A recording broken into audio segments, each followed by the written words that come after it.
G'day Defenders, and welcome to the very first video in our BTLO Replay series. Each week we're going to be walking you through one of our retired BTLO labs. For this first one, we thought it would be fun to do the IR Lab bot. Be sure to follow us on Twitter and join the Discord server to keep in touch with the BTLO community. All the links will be in the description box below. When I start these, I like to start with the details. When I launched this lab, it dropped me straight into the box. I didn't have to enter a username or password. And let's have a look at the scenario here. Not all the time during an incident, we have sufficient logs. This time, a web server of company XYZ has been compromised and logo in their website has been defaced. Unfortunately, no access to audit logs are enabled. The IT team, however, executed some system commands for your investigations and shared the output of those in a text file. Also, they shared a modified logo for your reference. This lab includes some aspects of open source intelligence, OSINT. These activities should be completed on your host machine, not within the lab. It has no internet connectivity. Okay, so a few things there. Looks like we're just going to have to parse through text logs, which is pretty easy and what you spend most of your time doing incident response. The logo is probably significant. There'll probably be something hidden in there. There'll be some questions around that, just because they've shared it with us. Open source intelligence. So this just essentially means Googling in most cases. And it's telling us we have to complete on our host machine. So just within our own browser, there's no internet within this one. So the next thing I always like to do is check out the investigation files to see what's in there. So we've got the logo. We have an output of commands and a README. And I'm going to open up a terminal. I just like to get into this. Let's see if I can edit my preferences. And what am I looking for? I'm looking for, there we go. I like dark mode.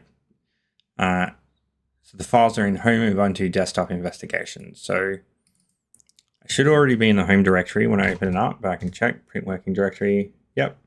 And then it was in desktop, then investigations. Let's do an ls-tac al. So this is going to show me all the information. For those new, if you just ran ls, it shows you like that. But we're interested in everything. So we've got the readme text, the logo, and the output commands. I don't expect the readme to be too long, so I'm just going to cat it. Logo.png is a file used for defacement. Output of commands.txt contains output of a few commands executed in the infected machine by the IT environment. All the tools and files required to the lab are already available and accessible. So let's just have a look and see it, the defacement logo. Oh, that's right. In Linux, it has the open things at the top. So logo.png. Obviously, if this was your host computer, don't just like randomly click on files before you open it.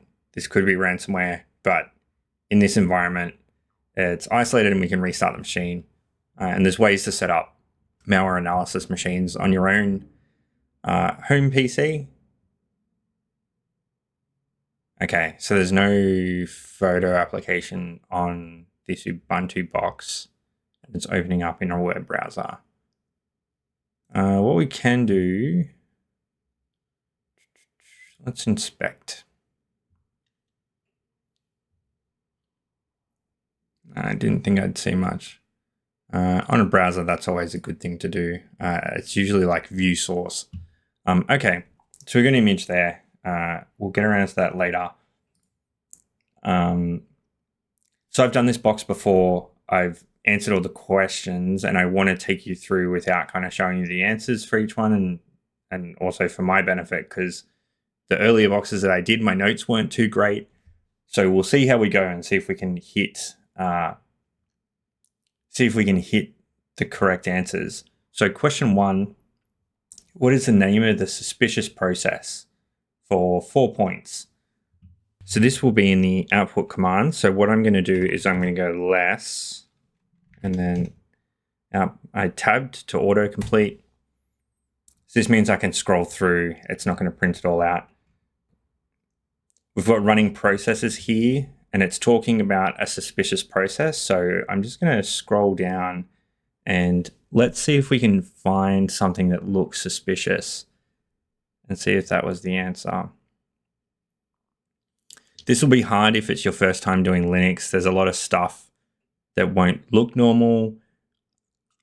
The best way is probably to spin up a VM and just like run the ps command, which will list the processes in Linux, and get a feel for what looks normal.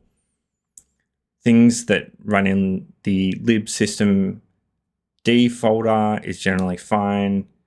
There could be some weird things. So I'm looking for stuff that like really looks out of place. So I know that the USR directory is a normal directory, lib's a normal directory, sbin is a normal directory. So that's where any binaries that are used by the root user or anyone that has root privileges will sit in there. So that looks normal because it's linked to BTLO user VirtualBox. Got some more USR directories. Nothing's standing out to me at the moment. GNOME settings, GNOME's like, I think it's the graphical interface that is being used. Let's have a look. GNOME Ubuntu, I think we're running. Yeah, Ubuntu GNOME. Oh, currently discontinued. What is it? So I'm not leading you down the wrong path. So Ubuntu GNOME's a distribution. Yeah, so intended to make Linux operating system easy to use for non-programmers, which I think includes the GUI rather than just being command line. There might be other stuff in that as well, though.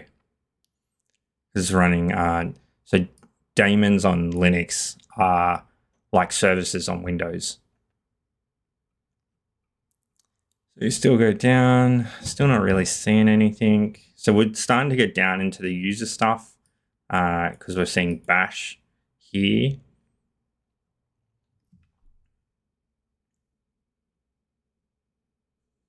This is the PS run. This looks suspicious. So dot means the current directory of whatever it's in, which might be the BTLO user's desktop, and then agent. In Linux, you don't need file extensions for files. Everything's kind of a file in Linux, so that's why you don't need it. Usually, if you're running something, you'll put an extension on. So like .sh is a bash script, or .py is a Python script, but it's not necessary. But this looks suspicious. So let me check. So that's the answer to question 1, is agent, is what's interesting. So let's make note of that and let's move on. Question 2. Have you noticed a text file? What is the name of the file? Okay, that's quite vague. So let's keep going. Active internet connections.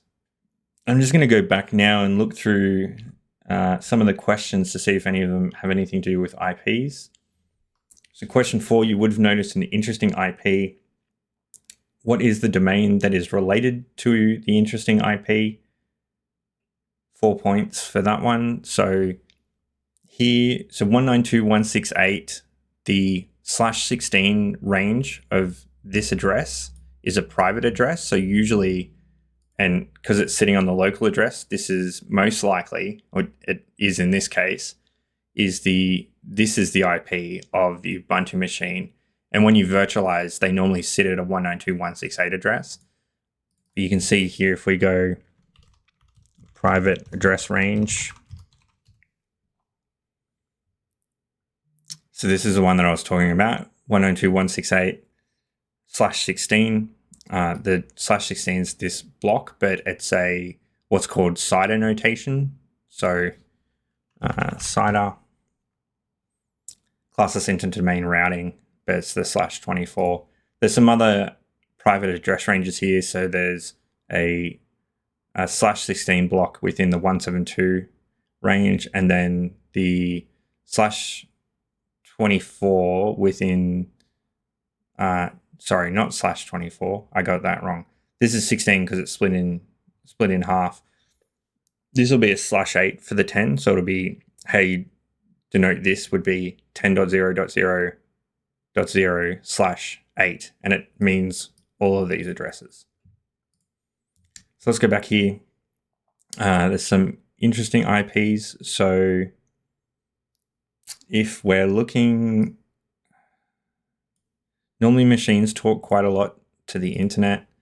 So there's two here. We could just write all these down and do it later, but I'm going to do it now. What I like to use is AbuseDB 34133, and I am terrible at remembering 214. I am terrible at remembering IP addresses. And 25. 34, 214, 133, 25. Let's check this one. Right, Amazon. Okay. So I reckon potentially the 3498 7536 is also, and I've forgotten already. I should just like pull this out. So let's go 3498 7536.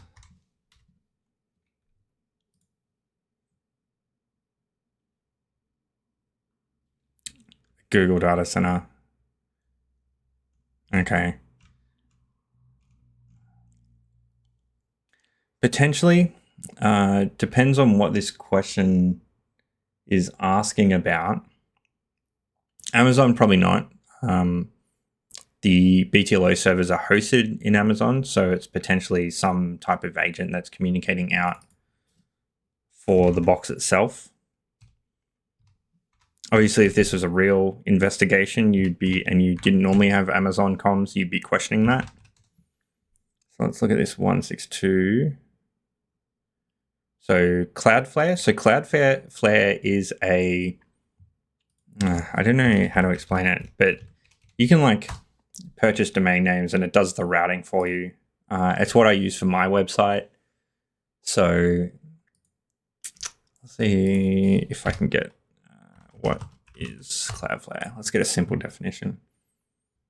Yeah, so content delivery, network services, cloud cybersecurity, DDoS mitigation. So it essentially does, like if you're an individual and you want routing to your website, it does this, content delivery, network services. So this is interesting because we don't know what this IP, we don't know what this IP is actually pointing to. Let's go back here and let's quickly look up the other ones. 192.168.159, 130, 234. Cloudflare again. Okay, so to me, in this investigation, these two IPs stick out. They just initially, there's only 4 IPs. Is this question asking for the IP? What is the domain? No, it's asking for the domain behind the interesting IP. Okay, so we're going to have to do, so there's 2 things here. We're going to have to search around for potentially all 4 of these IPs. The other thing is, this is an old box, so we're going to have to investigate somewhere where we can look back historically, because it's asking for the domain name, and there's a chance that the current domain does not match the answer to this question. So we need to look historically for when this box was done, because of this being an OSINT question. So we'll come back to that. I've made notes of these IP addresses, and let me take a little screenshot. And then we'll come back to this a bit later on and dig more into it. So the question we were answering was, have we noticed a text file? So let's keep looking. One thing I might do first, let's go grep, and then we want to look for backslash, I think this will work, outputs. So I always am unsure whether I've actually done the right syntax. So I know agent is in there, or I know backslash dot backslash backslash agent is in there. Okay, cool. I probably needed to escape. Oh no, I escaped the dot, and I don't want to escape the dot. No, I do want to escape the dot. Okay, I'm always terrible at grep. So if I just look for maybe text, yeah, it's still not in there. We're going to go back and scroll through it. What I was doing was grep is a function that looks through it has options to do other things other than text, but the way I'm specifying now is I'm saying look in output of commands.txt for the string txt. So I was looking for a standard text file. That's not to say that this text file could be like .json, so we could look for that too. We could go .json, no. Another one was VDF. Nope. XML. All right, they're kind of common ones. I'm just going to go back to scrolling through because it'll be quicker than trying to guess. So let's scroll down.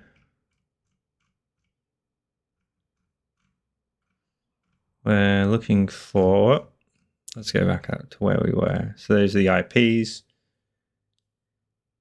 These are essentially the Unix services. Maybe if we saw like, oh, we know there's no txt in here. So what I'm looking for now is like a dot extension to see if there's like a weird service running out of a strange file that shouldn't be. Because remember, Linux doesn't need file extensions. So you can run, as long as the code in it's correct, you can run a file that's called anything. So I'm not seeing anything that looks suspicious. Also, when I'm answering these questions, I'm always looking out for other things that look suspicious, and then I'd go and read some of the questions to see if it fits in that bucket.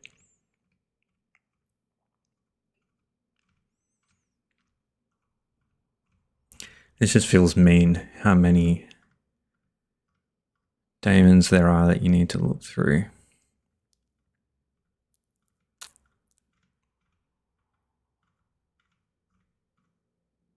Okay, nothing super interesting in there. Now we're at the users. So a lot of these are standard when you install. So like www-data is if you're using a web server on Ubuntu, this will be enabled. Usually the ones that are enabled will have something where there's a shell enabled at the end of it. So the root user has bin bash. We're looking through this, so potentially looking for weird users that have a shell capability. Oh, that's the end. It's the end of the file. So BTLO user, which is the standard user. There's nothing else really here that stands out. Okay. So the next thing is the PNG file. So let's do a strings on logo.png. Let's just actually go to console because it might mess it up a little bit. So I'm going to type clear my terminal. So I've got a fresh terminal. And then I'm going to strings logo. Strings is not installed. Okay. So let's go cat. This won't be as good because it's not going to clear up a whole bunch of mess for me. So cat logo.png. So there's a lot of stuff here. So if you did strings, what strings would do would be it would pull out these strings with the gray background because it's treating all the stuff in white as binary data, and strings kind of just parses that out and will only show you the ASCII text. Okay. So this is probably interesting, right? Server secret.txt. That's there twice. Okay. So if I look at the answers, yep. So that's question 2. So server secret.txt. Next question. Have you identified a password? What is the password?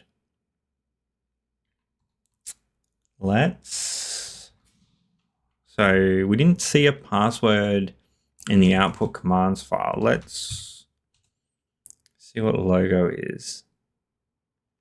So it's just saying it's a PNG. It's not giving any extra. Do we have EXIF? Doesn't look like we've got EXIF tool. No. Do we have binwalk? Don't have binwalk. Let's try unzipping. If we go unzip logo, it's not liking the fact for autocomplete because obviously it's not a .zip file. Okay, so it's telling us that there is a zip, but there's 6073 extra bytes at the beginning or within zip file attempting to process anyway, and then there's a password. So let's look at this in a hex format. So let's use XXD. Then 6073 was the offset, but I think that's in decimal. And we're seeing PK here, and PK usually indicates an archive. So if we look up file header formats, list of file signatures, and then let's look up PK. Yeah. So the ASCII representation of PK indicates a zip file format. So it's telling us that looks like from here down to here is the zip file potentially, and then there's some zeros on the end. And then if we look at, let's have a look at PNG. I think, just trying to find IEND. Yeah. So IEND marks the image and the data field of IEND chunk has 0 bytes, is empty. So when we tried to unzip, it found this PK in the file, and then it's telling us that all this data up here is not part of the zip. So that's why it was like 6073 is before the zip file. So let me do some conversion. We're going to see if it matches what we're expecting. So the IEND is here, and that's 17B0. So if we change this to programmer, nope, I want to select this. What am I doing? No, I want to clear. 17B0. Okay, so 6064, and we needed to get to 6073. So we just need to make sure that what it was saying was correct, because what we're going to do is we're going to pull the zip out and name it a zip file and then try and unzip it again to make sure that it's correct. So 6064 is this one. 6064, 65, 66, 67, 68, 69, 70. What do I need to get to? 73, 71, 72, 73. And then 4B03. If I go ASCII table, and then what am I going? 4B03. 4B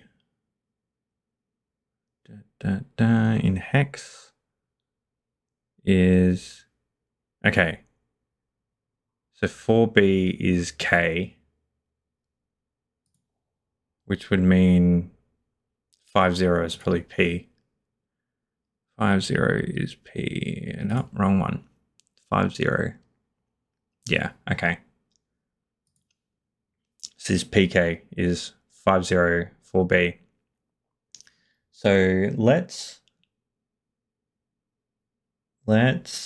do, we want to pull the zip out and we want to use something DD Linux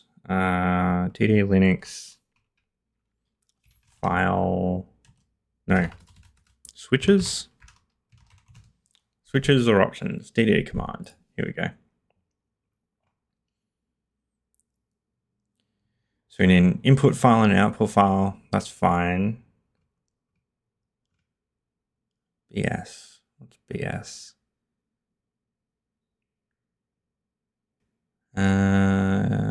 We'll set that to 1, and then D switches from offset.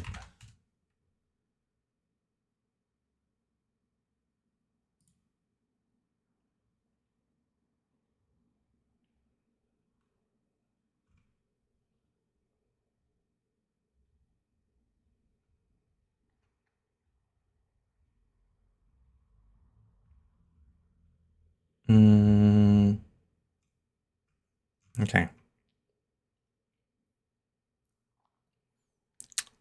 I'm just going to use BS as 1, and then I'm going to use skip, it looks like. So let's do that. No, DD. In file is equal to logo. And then we want BS to equal 1, so block size, and then we want to skip. Let's try 6073, and then out file. We will send this to an actual zip file. Okay, and then we can check this again with XXD. What we're looking for is it to start with the PK. Yes, 504B. Okay, so we've got the zip.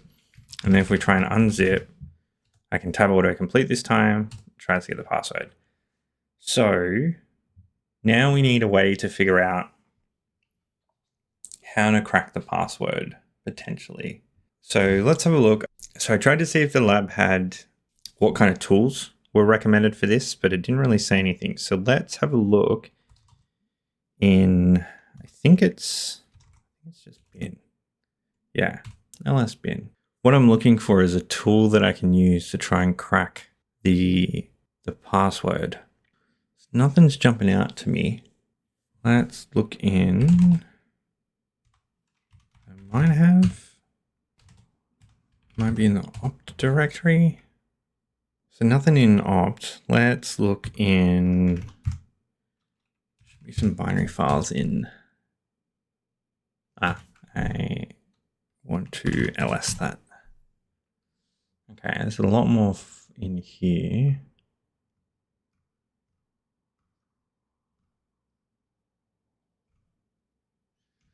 Let's go from the top.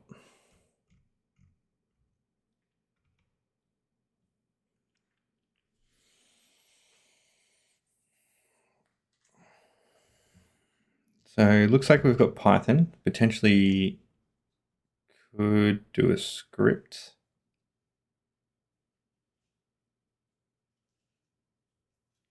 John's not on here.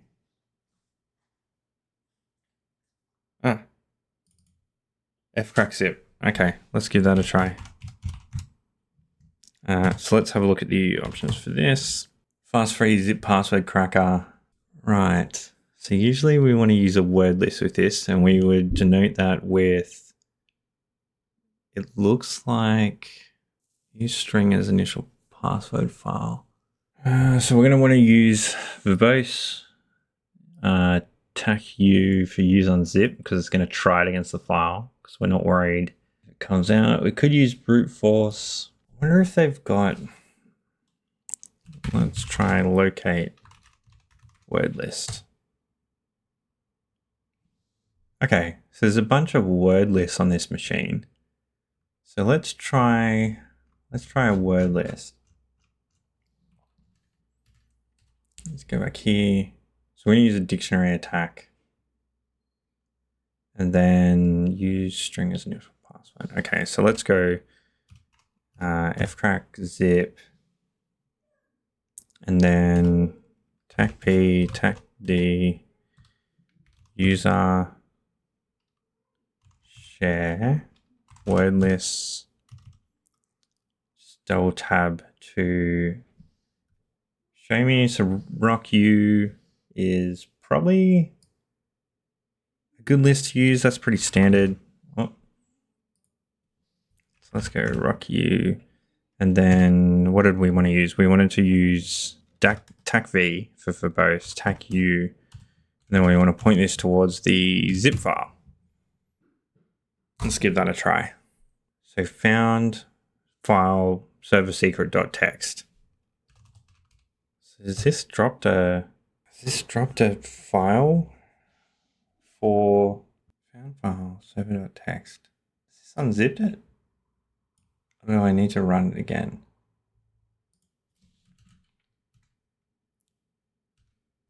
Oh, it's telling me this is not a directory. Do I need to have these around the wrong other way? Oh, there we go. Okay. So it's found the file, and then this looks like the password, which it is. Okay.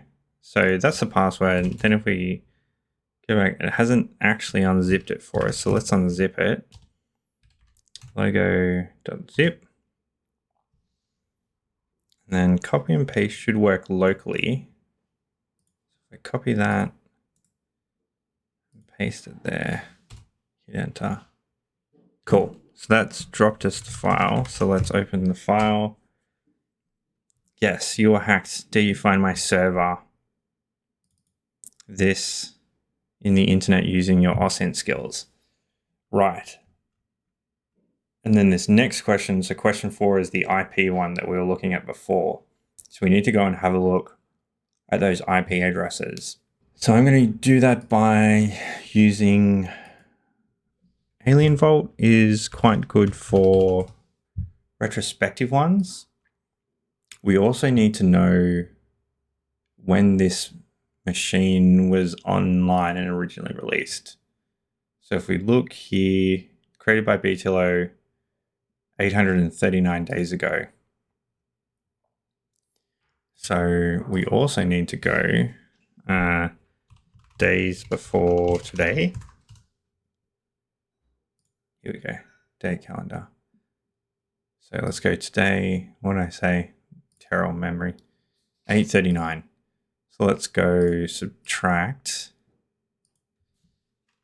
839 days. This was released 3rd of April 2021. So that's the time frame we're looking at for our roughly, and probably before the 3rd of April, because this would have been developed prior to its release.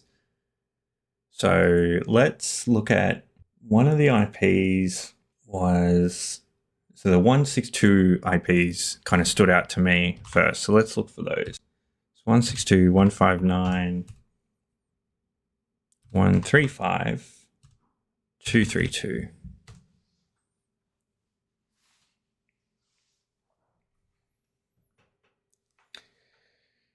So this is currently gamehost.cc.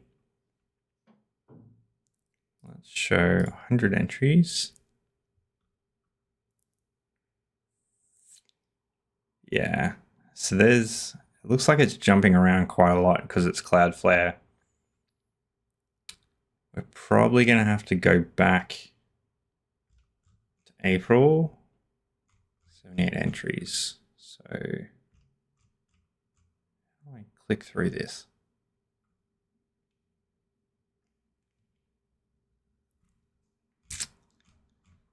Bear with me while I figure out how to use this website again. Oh, okay. So wait, maybe there's not that many dates. When I say this was 21st, not 21st, 2001. All right, so 2001, around April. So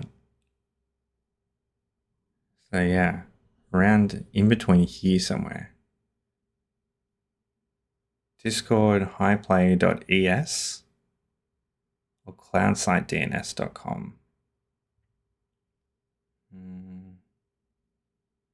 Offlinegbraker.com. All right, so it's looking. So we could try these three.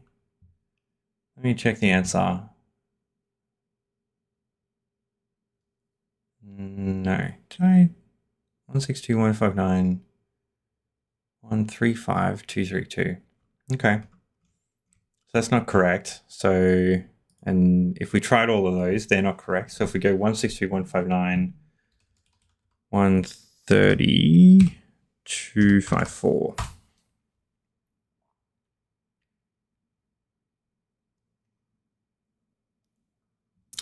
Running web server analysis, and we don't get anything. It's a Mirai dropper. Okay. Let's stick on all. Let's try 34.214.133.25.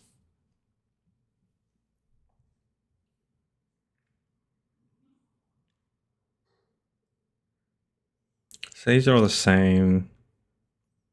They're in around March, but if we try, the domain is the something.com is what we're interested in.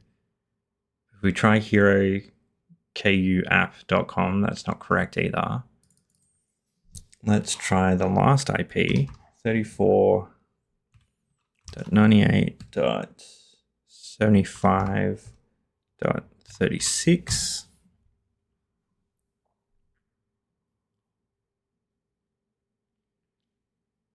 Yeah, again, if we tried all these, they would not be correct. Let's see if we can go back to the first IP. It's just, it's doing the same thing over and over. Let's try. I'm just looking at my notes to see what I did back then. So I did the steps with like looking at the dates, and then I've done, let's copy a link. I put a link in where I was looking at it. So this was the first IP we looked up, 162.159.135.232. Have a look at the passive DNS. Go back to April 2021. Yeah, it looks like it's dropped.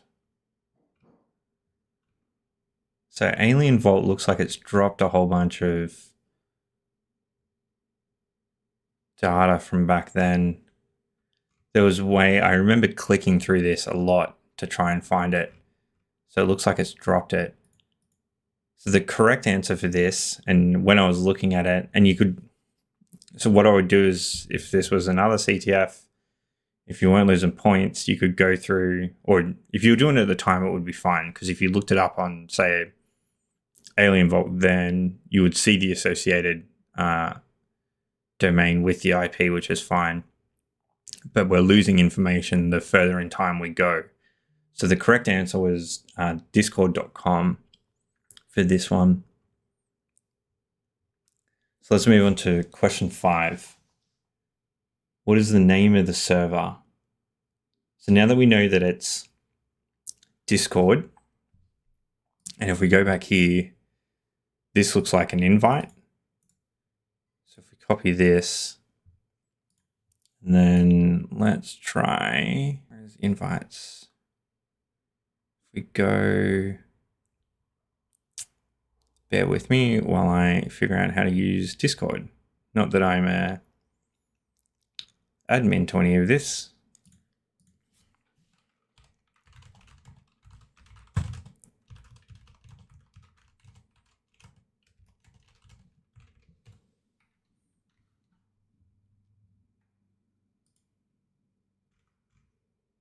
This is what I spend a lot of the time doing. I just Google because I forget how to do things, or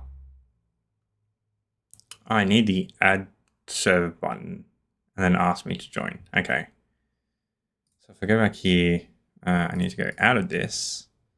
So it's because I have so many servers that I didn't see this button.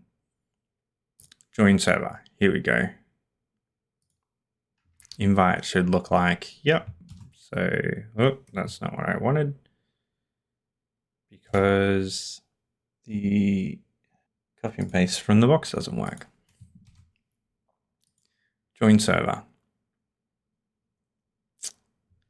Looks promising. BTLO bot. Let me check the answers. Yep. So that's question 5. So we use the information we found from the server secret.txt file that we unzipped. Question 6. What is the first command executed by the attacker? So a whole bunch of what looks like probably not base 64. Probably something else. So let's copy that first one. Let's go to CyberChef.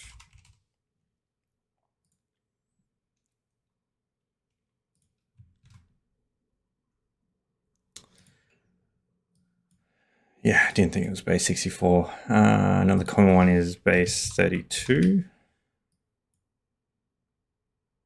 Cool. So first command, we can try ping. Ping is a command, but this could be the agent running and not necessarily the bot. So let's go.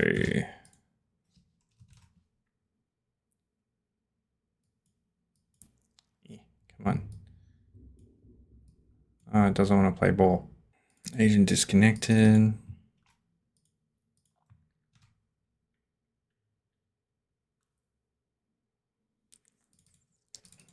It's not it either.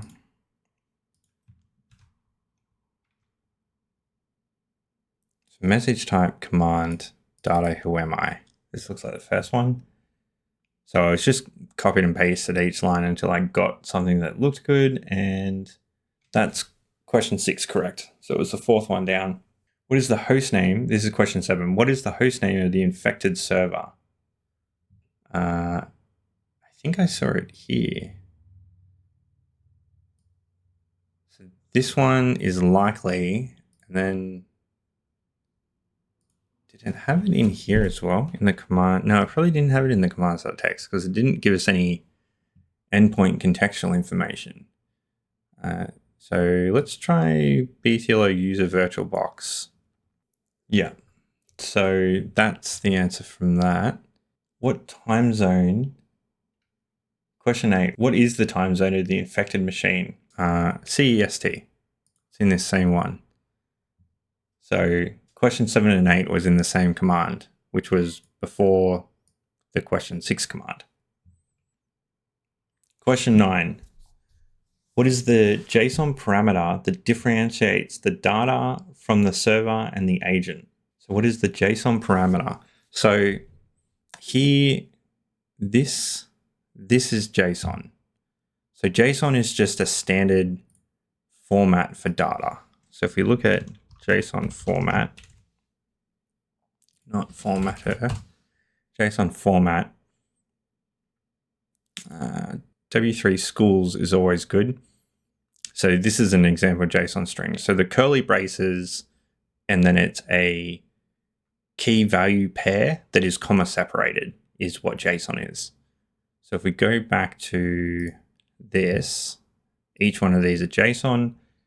And the question is, what is the parameter that differentiates the data from the server and the agent? So if we're looking down here, it looks like this from server, because the from server is false, which means that it's coming from the agent. Whereas this command, we know it's a command and it's who am I, and it was correct for question 6. And it's saying that it's coming from the server. So from server is correct for question 9. Question 10. What is the full name of the script that the attacker executed during enumeration? During execution. So would that be, I'm assuming that's in this data somewhere. So just essentially going through the data, looking for a script. Another ping command.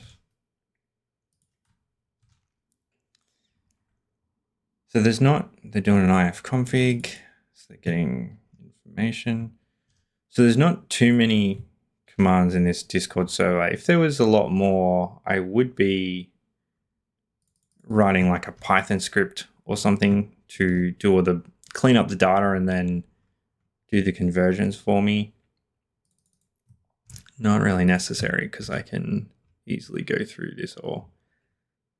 Pinging 8.8.8, which will give a reply.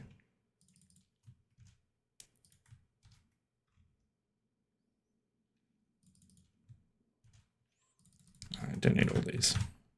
Let's just go this sudo-l.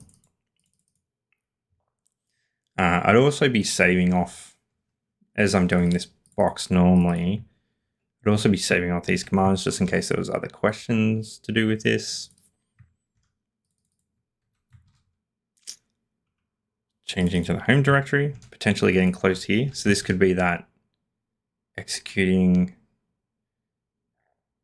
that agent file.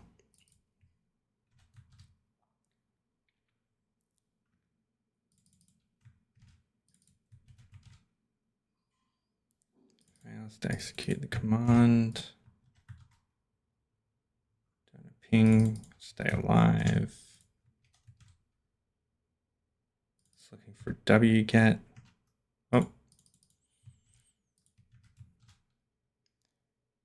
Use a bin wget. So it's found wget. So it looks like they're going to pull down a script. Here we go. Linux Smart Enumeration. So the question was, what was the full name of the script that the attacker executed? So to me, this would be the actual name of the script, which is lse.sh. But what the answer is looking for is Linux Smart Enumeration, but without the dashes. It just wants Linux Smart Enumeration with spaces.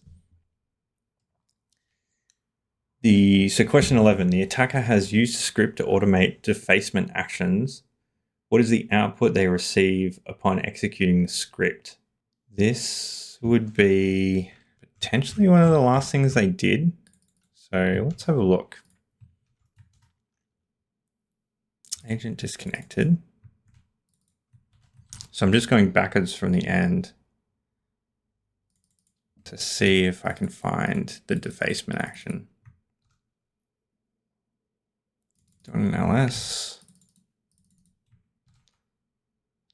ping. More pings.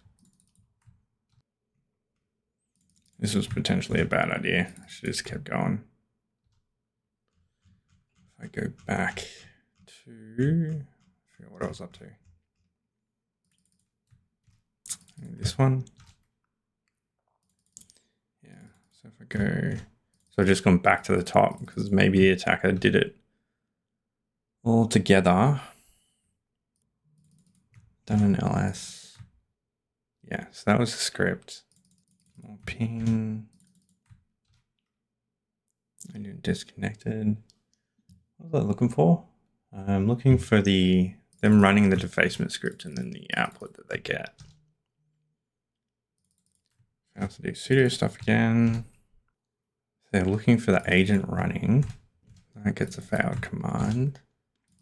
Ping data. Doing an ifconfig again, so I'm going to skip the next command. Doing an ls, so I'm going to skip that command. They're running that script, the enumeration script. They're lsing the web server directory. Okay, so there's just an index file in there. Which vim, so they're looking for a file editor. It's a lot of just like agent heartbeat information with this ping stuff, which is painful to scroll through. Okay, so name of the deface script is defacelogo.sh. So we're getting close. From server false, there wasn't anything in that. More heartbeat information. Did I miss something? So deface logo. There's a reply. There's a heartbeat. They do an ls tech la. Oh no, because they haven't run it yet. They've just pulled it down. Then they're checking that it's there, which it is. Then they run it, and then this one should be it. So data, defacement done, which is the answer to question 11. All right, question 12. Several times the attacker disconnected and connected back to the infected machine. How many agent IDs are there in total? How many agent IDs? I think I saw a disconnected one down the bottom here. Let's have a look. So the question is, several times the attacker disconnected and connected back to the machine. How many agent IDs are there in total? So he's got one disconnected here, and if I look at the block, it must be this. So it's asking for the from ID. How many different ones are there? So I wonder if I go, so what I'm doing is I'm just kind of clicking through. So that's the second one. G7 was the same, so that's fine. So then the second one started from Z. That's the same one. Let's jump up a fair bit. Same one, jump up a bit again. So I'm just, same one. So I'm just skipping back up. So I started at the bottom. I saw that there was one from ID, found the second one, and then I'm skipping back through the commands on the Discord server and just pasting them in from ID. So that's no good. So there's a T. And then I'm making sure that there's not like a quick succession of agent changes. So there's a Z, which was close. So there's a T. So we're up to 3. F. Okay. So it looks like, so what these are, so when you have a C2 framework, the agents give themselves an identifier, and the server is just called server in this case. But for the agent sitting on the endpoint, it has this random string of characters that are 4 characters that are alphanumeric. So when an agent dies, if it manages to essentially break off and create another one, it gives itself a new agent ID and will check in with that different agent ID. And it's a way of tracking whether your sessions are being killed or whether they get dropped or that kind of thing. So the answer for this one, for question 12, is 4. And that brings us to the end of the lab. Hopefully you've learned something. Hopefully it was helpful. If you're missing a certain question, the questions will hopefully be bookmarked, but we wanted to step through and talk through our logic and our thinking when we're doing these kind of things and show all the research that goes into completing some of these boxes. Thanks for watching. Be sure to like and subscribe to never miss a video. In the meantime, remember to join us on Discord and tune in every Friday at 6 PM BST for BTLO Replay. Thanks everyone, and see you next time.